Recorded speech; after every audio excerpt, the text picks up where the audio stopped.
今天在朋友家吃了个虾仁豆腐，那是真的好吃。它是用河虾仁烧的，河虾仁本身比较嫩，而且特别鲜，和豆腐做在一起，豆腐裹着鲜美的汤汁，又滑又嫩，真的非常棒。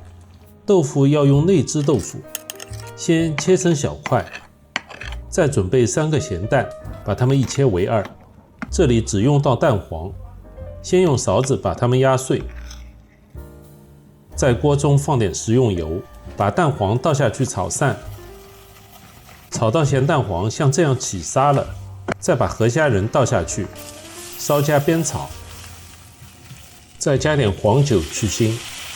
然后加1碗开水，先炖个1-2分钟，再取一只砂锅，里面加点油，先把葱姜爆香，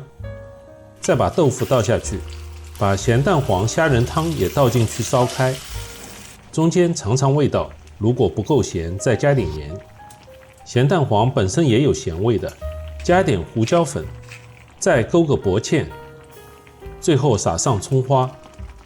这样这道虾仁豆腐煲就做好了。河虾仁要比普通的虾仁来得鲜，而且又加了咸蛋黄，更加增加了这道菜的香气和口感。